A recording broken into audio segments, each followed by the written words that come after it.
Good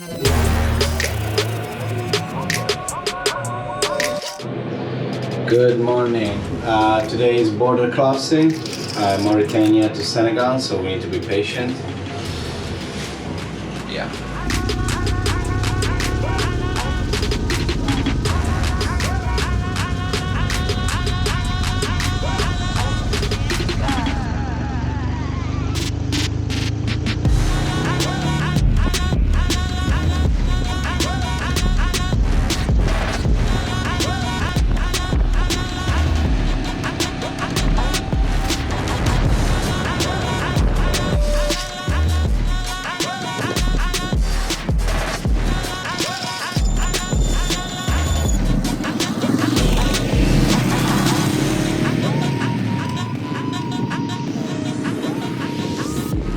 We're 100 kilometers from the border.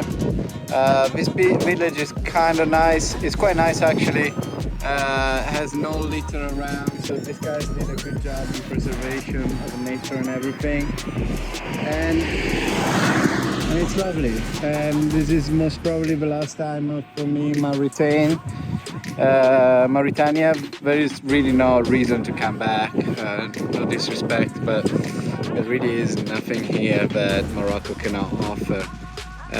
So it's a goodbye for me in Mauritania.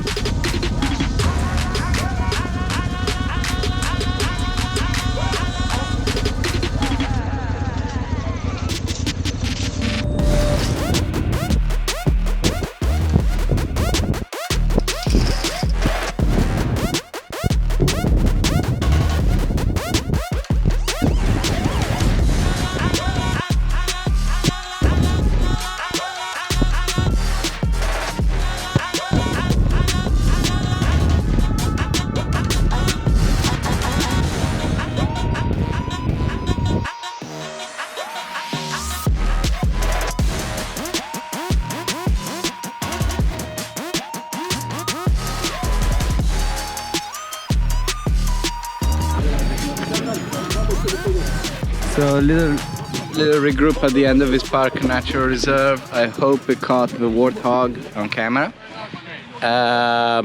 Unfortunately, we hit a big dip on the road in the middle of a time trial, and I'm afraid we have a victim. We lost our Dobelina bun that was supposed to make it all the way to Dakar.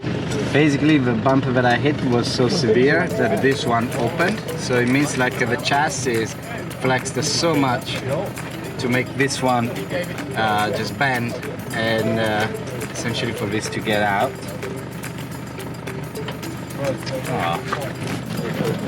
They say the Germans don't have a sense of humor. This is funny, yes?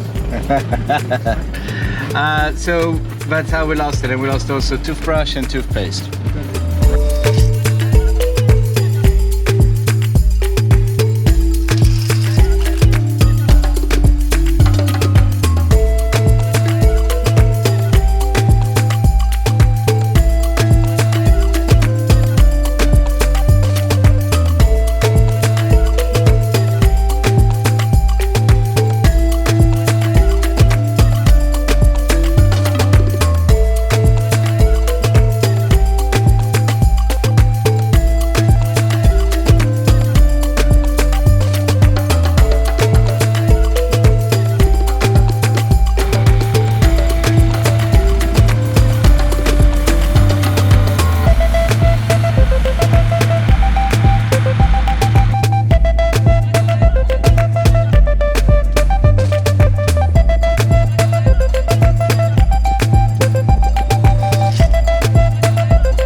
It's prayer time, and this is Senegal is a Muslim country, and so over there you can go pray. But the issue is that over there Senegal is playing in the World Cup against Qatar, Looks like a football wins over religion.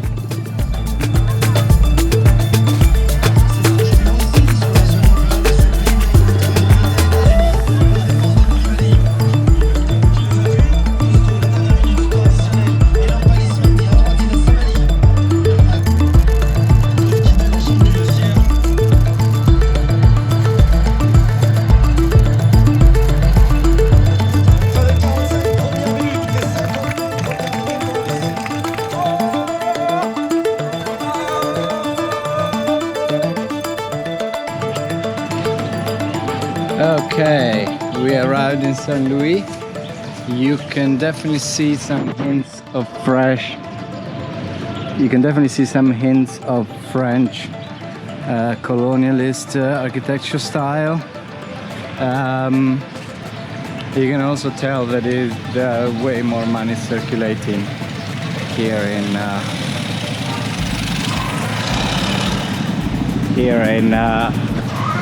Senegal. It's just like also the land looked more fertile, the buildings looks better. Obviously this was all the French quarters for sure, but it's just simply prettier. Doesn't necessarily mean that Mauritania didn't feel safe. It just gave a sense of it was fucked.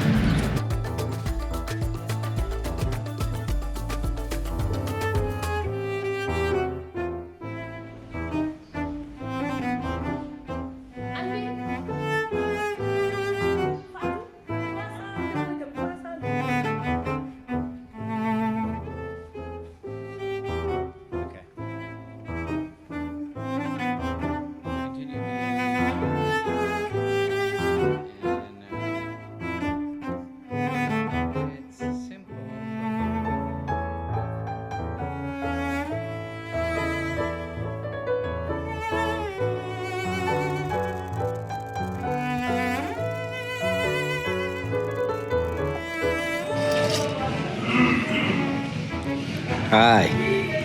So today is the last day. Over time controls are done. All there is left to do is a ride into Dakar, to the famous lake where it was the end of the original Paris-Dakar. But before we get on the road, I want to show you how I filmed the things. So the equipment that I brought, because it's very simple. Here's the bike, and we're gonna show you. The first camera is down here. Okay, so that's my GoPro that I use to sort of have like a perspective of a bike riding. Sometimes I take it off and use it just to walk around. I have an extra one that I kept in the other bag just in case it got broken or whatever. This is a GoPro, this is the 360, Insta360. It's a 360 camera, and that allows me to essentially just film, and then at 360 I can choose which angle I want. Then up here with my sat nav and my tracker, the emergency tracker that tells everyone where I am. I also have some plug-ins, so I can plug in batteries in case I need some recharge, and I don't think I'm gonna have it at the hotel. Plus the very phone that I'm filming with. As we know, that went pretty much bad. Some water got in at the beginning of a trip, and the phone stopped working properly and works only in selfies mode, or sometimes in wide angle, sometimes in extreme long lens. So the lesson here is plan with plenty of coverage. So I got 3 cameras, knowing one was always going to be a backup. Actually 4 cameras, including the phone, but unfortunately one didn't work. So what happens here is just make sure that in whatever situation you can achieve whatever you want to film with a minimal equipment. And I did that. I know it's not going to be a masterpiece, it's not what I normally film, but I always wanted writing first and secondly film. So I wanted to document everything, but I absolutely didn't want to sacrifice the riding, and that's what I achieved, that's what I did.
So while we're waiting for the others to go through the last patch of sand, I thought I would talk a bit about the tires. So I fit meters E07 at the front, and E, I will assume E stands for enduro. And at the back there are meters again, E07 plus. I did about 8,000 kilometers, including Italy. We are coming to the end, but they probably have another 1,000 kilometers on them, probably a bit more. To be honest, I haven't really spared myself. I rode the bike not as fast as I could, but in all terrains, and I never factor in the tires. I always went as fast as I wanted to, sometimes faster than others, but I wouldn't know if I have the best tires to do this.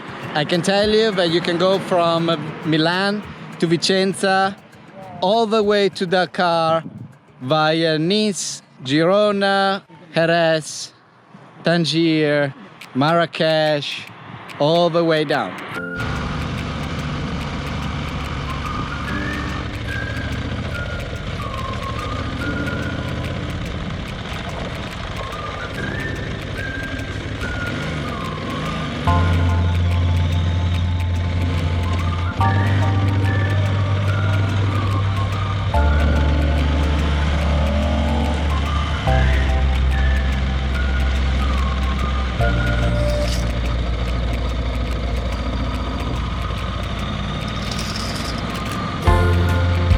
Two updates that I forgot before. The first one is about the clothes.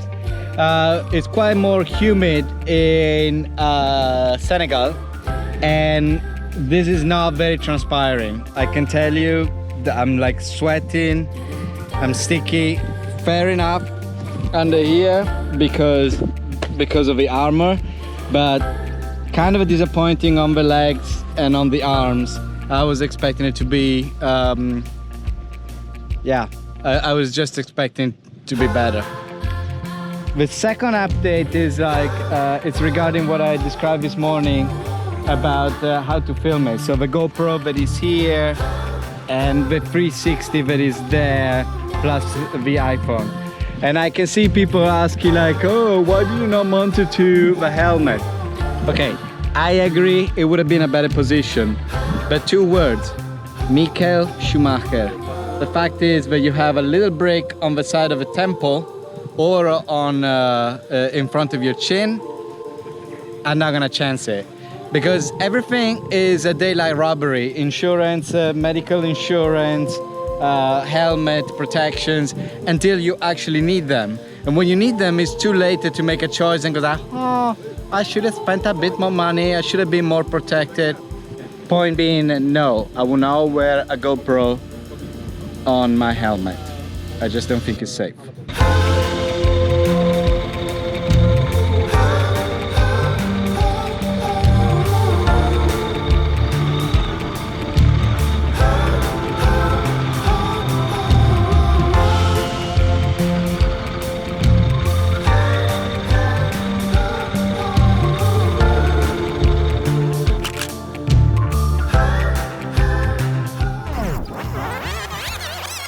I'm actually gonna go up to the podium, the end of the Dakar. I'm actually the winner. About almost 8,000 kilometers from Vicenza. Was this the best bike to do it? Well, of course, because it won, but also because it had absolutely no issue. Second best was this beautiful one-cylinder Tenere, which was almost perfect driver, but rider rather, but eventually second. Also he had a little leak on the forks, whereas we have been perfect. The only issue has been so far that the back brake light doesn't work, which yeah, it could be a problem, but it hasn't been. So everything worked perfectly. Wonderful conversion of a 1000 DS multistrada engine, air cooled, converted to carburetor. It really gave you that extra power that gave you confidence in the sand. It's something that I've never done before. This is supposed to be a rev counter. It obviously doesn't work. I have no clue what this has been in the past. Here is where the original rev counter will go, but of course it hasn't been fitted because Well, I guess the mechanic was lazy, and most importantly, it wouldn't fit because you would need the one for a multistrada. Do you need a rev counter? No, you just don't. If you embark on a trip like this, you better know your bike. And this is the key. You have to prep it. That is my only advice. Spend some extra money at the front so you're not gonna have problems later. Andy on a Super Tenere broke the chain. The chain was old. We changed the chain before going. We changed also, we put fresh tires, fresh tubes. We changed the clutch. We basically minimized all the problems until it would have been terminal, meaning like the snap of the belts or something like that. And in that sense, we did the right thing. The bike has been perfect. It wasn't even too juicy. It just only was my fault that I didn't know that you needed to open this in order to get also the petrol from the reserve. It's a strange feeling. It's a strange feeling to say like, yes, I done everything perfect. I made the right choice, the right call, and there you have it. Wonderful.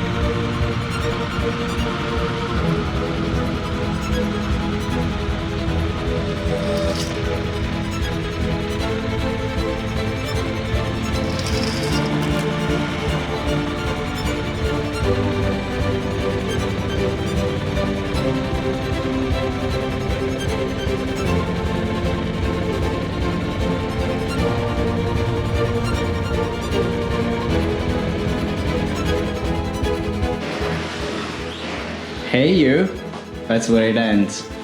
This rather sterile but extremely luxurious room at the Radisson in Dakar. Oh hell yeah. Very nice bathroom. Look at that work of marble. It's not marble, it's probably granite, but it's some sort of stone, and this wonderful toilet with inspiration from the local artist.